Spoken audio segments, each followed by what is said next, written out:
30 menit loh. Assalamualaikum warahmatullahi wabarakatuh.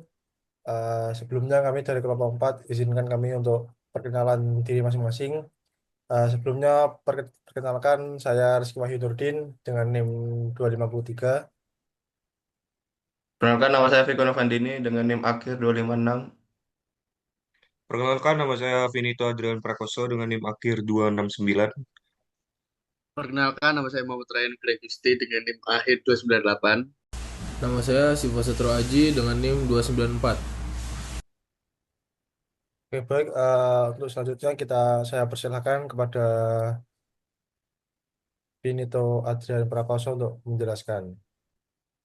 eh ya, permisi Pak Lukman. Jadi di sini kita ke bagian section 3.1 yang dimana menjelaskan perancangan database Baseball League Store.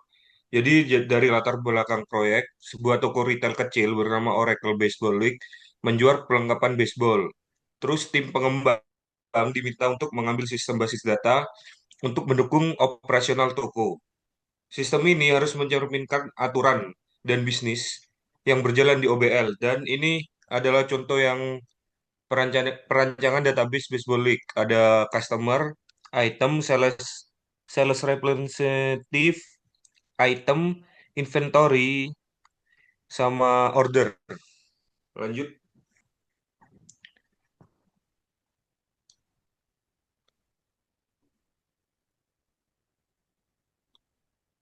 Terus di perancangan database Baseball League ini ada jenis pelanggan. Kita bedakan jenis pelanggan. Ada pelanggan individu, itu pelanggan yang membeli barang-barang seperti bola, sepatu, sarung tangan, kaos, dan celana.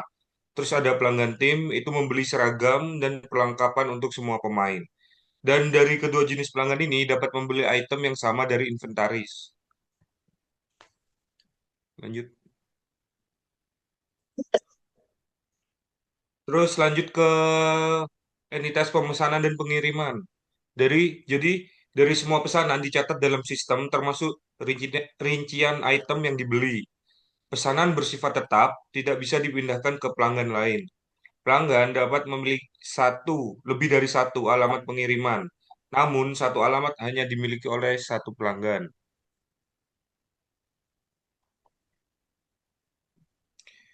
Terus ada di perwakilan tim pelanggan. Jadi setiap tim ini hanya memiliki satu perwakilan resmi. Seorang pelanggan hanya dapat menjadi perwakilan untuk satu tim. Jadi, semisal di dalam tim itu harus cuma memiliki satu orang untuk jadi pelanggan. Terus lanjut di perwakilan tim itu bertanggung jawab atas pemesanan barang untuk tim tersebut.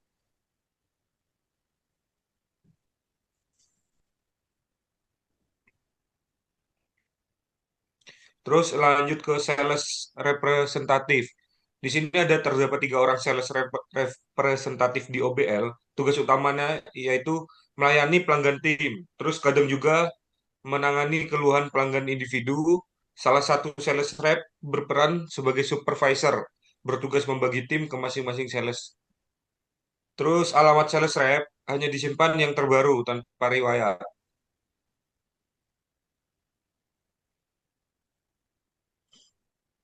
Terus ada akun pelanggan ganda. Di sini satu orang bisa menjadi pelanggan individu maupun perwakilan tim. Namun mereka akan memiliki 2 akun berbeda dan transaksi di satu akun tidak mempengaruhi yang lainnya.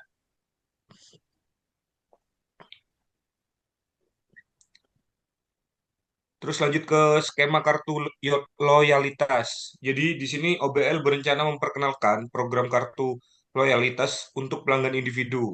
Keuntungannya yaitu akses ke malam diskon khusus. Sistem tidak mencatat barang yang dibeli saat acara tersebut, dan tujuannya itu hanya untuk membatasi akses ke pelanggan pemilik kartu loyalitas.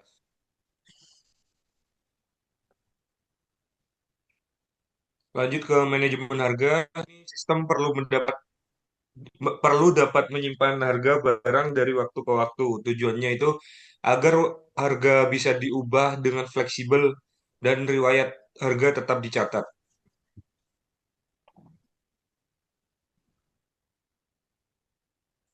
Jadi ada berbagai jenis hubungan dalam database. Salah satunya itu one to many.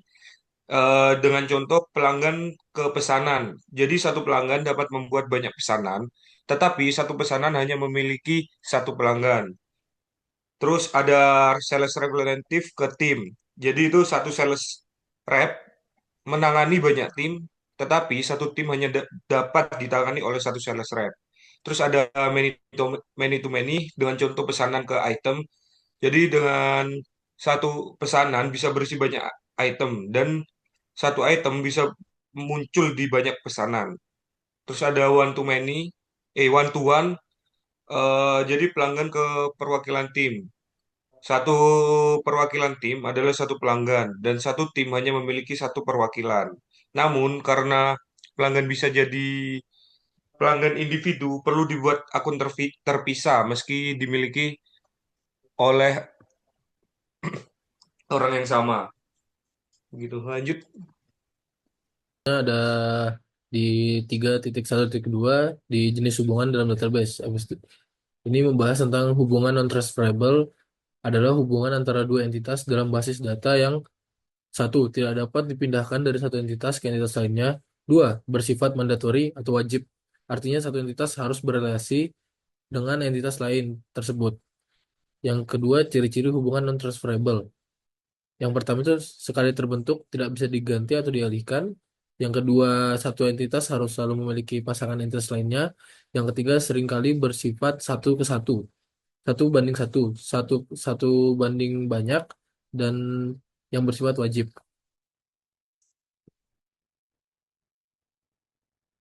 Contoh di proyek Oracle Baseball League atau OBL, yang pertama order customer, deskripsi setiap pesanan order hanya bisa milik satu customer, individu atau tim. Yang kedua, non-transferable setelah pesanan dibuat oleh seorang customer tidak bisa dipindah ke customer lain. Yang ketiga, mandatory. Setiap pesanan harus punya customer. Yang kedua ada order item atau order deskripsi. Item-item yang dipesan hanya bisa terikat ke satu pesanan. Yang kedua, non-transferable item tersebut tidak bisa dipindahkan ke pesanan lain. Yang ketiga ada mandatory. Setiap item harus ada dalam sebuah pesanan. Oke, kita lanjut ke 3.1.3 yang menjelaskan identify and draw supertype and subtype entities. Yang pertama, OBL menjual perlengkapan baseball untuk individu dan tim. Yang kedua, tim mendapat diskon berdasarkan jumlah pemain.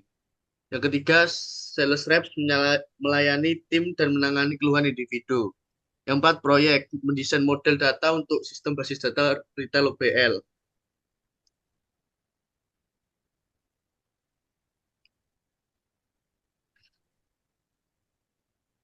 Selanjutnya, mengembangkan ERD yang mendukung. Yang kedua, penjualan ke individu dan tim. Yang ketiga, pencatatan pemesanan dan item yang dipesan. Yang keempat, diskon berdasarkan tipe pelanggan. Yang kelima, representasi data yang efisien dengan supertype, subtype.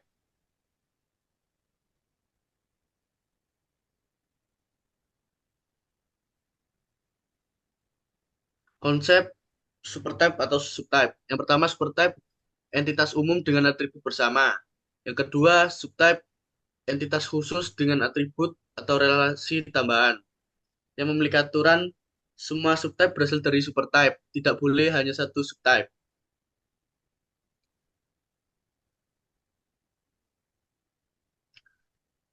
Selanjutnya, supertype dan subtype pada proyek UBL. Yang utama supertype customer. Jadi, entitas customer memiliki atribut umum seperti customer ID, nama, nomor telepon, sama alamat. Yang selanjutnya subtype, yaitu individual, atribut khusus seperti gender, sama tanggal lahir.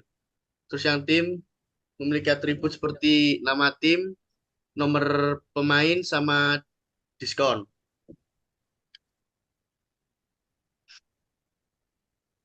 Ini contoh RD-nya, Pak. Seperti itu. Jadi, struktur itu menunjukkan generasi atau specialization dalam desain RD, di mana entitas customer dapat berupa individu atau tim. Gitu, Pak. Selanjutnya. Baik, kita lanjut ke section 3.1.4. Jadi di sini kita membahas desain basis data Oracle Baseball League Store. Jadi yang pertama itu kita membahas tentang skenario proyek. Yang pertama itu Oracle Baseball League atau OBL adalah toko retail kecil yang menjual perlengkapan baseball. Yang kedua, pelanggan OBL itu terdiri dari pelanggan individu dan tim. Jadi pelanggan individu itu membeli barang seperti bola, glove, sarung tangan, kaos, kaos sablon, dan celana pendek. Terus yang kedua itu ada tim. Tim itu membeli seragam dan peralatan atas nama tim dan mendapatkan diskon berdasarkan jumlah pemain. Terus yang ketiga ada setiap pemesanan dicatat dalam basis data. Yang keempat, OBL memiliki 3 perwakilan penjualan yang fokus melayani tim tetapi kadang menangani keluhan pelanggan individu. Terus kemudian relasi dalam basis data. Terus kita akan membahas tentang relasi rekursif. Yang pertama adalah relasi rekursif adalah hubungan antar atribut dalam entitas yang sama. Contoh, relasi dalam entitas saling bergantung. Atribut A tergantung atribut B. Dalam proyek ini kita perlu mengidentifikasi dan menggambarkannya dalam ERD. Terus kemudian relasi ARC. Relasi ARC adalah kelompok relasi eksklusif, hanya satu relasi yang dapat berlaku untuk satu entitas pada satu waktu. Dan dalam semua relasi ARC harus berasal dari entitas yang sama dan memiliki kardinalitas yang sama. Contoh kasus, pelanggan itu bisa menjadi individu atau perwakilan tim. Kemudian ARC dapat digunakan sebagai alternatif dari pendekatan supertype atau subtype dalam ERD. Mari kita lanjut ke section 3.2, Tracking and Data Change, latar belakang. Data pelanggan, pesanan, harga, dan inventaris dapat berubah dari waktu ke waktu. Riwayat perubahan seperti siapa yang mengubah data dan kapan perubahan dilakukan sangat berguna untuk audit dan pelacakan. Ketiga, tanpa penyimpanan data historis, organisasi akan kehilangan jejak penting yang bisa berguna untuk analisis bisnis, pengambilan keputusan, dan penyelesaian konflik. Gitu.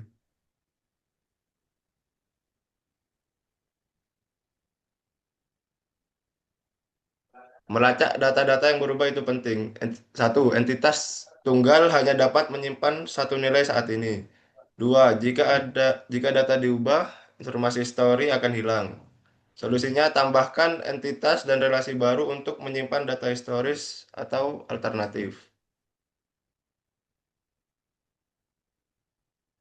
Pertanyaan panduan untuk mengidentifikasi kebutuhan data historis. Apakah diperlukan jejak audit? Dua, apakah nilai atribut bisa berubah dari waktu ke waktu? Tiga, apakah hubungan antar entitas bisa berubah? Empat, apakah Anda perlu menelusuri data lama?